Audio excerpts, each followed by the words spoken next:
on his past work at Raytheon. Here's a look at that exchange. If you're confirmed, will you do the same and commit to extending your recusal from any and all matters involving Raytheon for the duration of your tenure as Secretary of Defense? You know, Senator, we had this discussion in your office. Yes, we did. We had this discussion a couple years ago.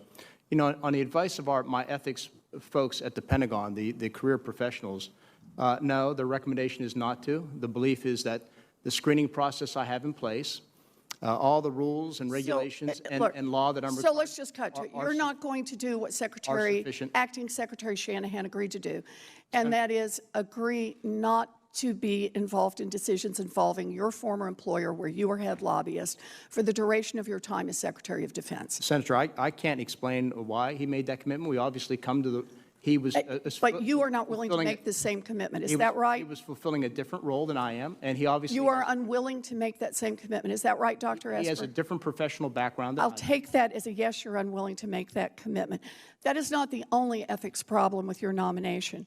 Part of the deal you got from Raytheon when you left as their top lobbyist was at least $1 million in deferred compensation after 2022. Now, the law prohibits you from participating in matters that would affect Raytheon's ability or willingness to hand you this massive payout.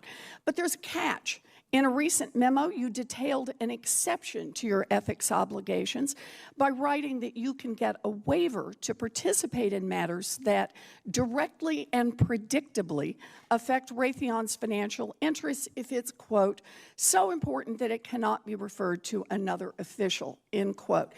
This smacks of corruption, plain and simple. So here's my question. Will you commit that during your time as Defense Secretary that you will not seek any waiver that will allow you to participate in matters that affect Raytheon's financial interests? Well, Senator, let me correct the record with regard to what you said. At any time in the past 20-some months, to include the last 3 weeks, did I request or seek or receive or be granted any waiver? I appreciate, Dr. Esper, that you have not in the past asked for one, but you're the one who has detailed an exception to your ethics obligation by saying that you can seek a waiver in the future. And so I'm asking, if you're confirmed, will you agree not to seek such a waiver? I think it's a fair question. It's a yes or no. But I understand you have not asked in the past, so I'll ask my question again.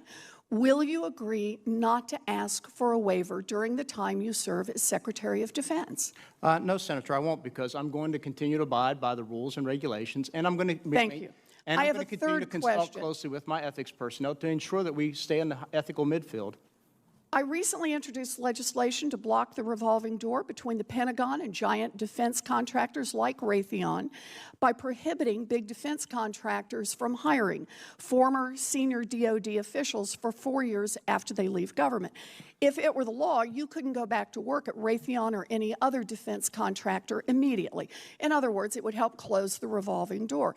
If confirmed, will you commit not to work for or get paid by any defense contractor for at least 4 years after your government service? No, Senator, I will not. All right, so let me get this straight.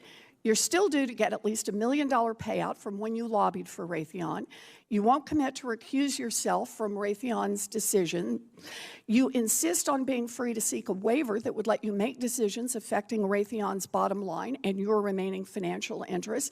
And you won't rule out taking a trip right back through the revolving door on your way out of government service, or even just delaying that trip for 4 years after you leave government. Secretary Esper, the American people deserve to know that you're making decisions in our country's best security interests, not in your own financial interests. You can't make those commitments to this committee. That means you should not be confirmed as Secretary of Defense. Well, Senator, if I may answer your question, at the age of 18, I went to West Point, and I swore an oath to defend this Constitution. And I embraced a motto called duty and honor and country. And I've lived my life in accordance with those values ever since then. I went to war for this country. I served overseas for this country. I've stepped down from jobs that paid me well more than what I was working anywhere else. And each time it was to serve the public good and to serve the young men and women of our armed services. So no, I disagree. I think the presumption is, for some reason, anybody who comes from the business of the corporate world is corrupt. So I'm asking the question. Excellent. This is not it. right, Mr. Chairman. He Senator does not, Sullivan I is didn't ask a recognized. question at Senator the end. Sullivan's, you've gone 2 minutes over. No, your I time. haven't gone over. Yes, He you has have. gone over. And he Senator is Sullivan, not willing to make a recognized. commitment that he will not engage in conflicts of interest Thank you, for Mr. the Chairman. company for which he was a lobbyist. This is outrageous. Thank you, Mr. Chairman.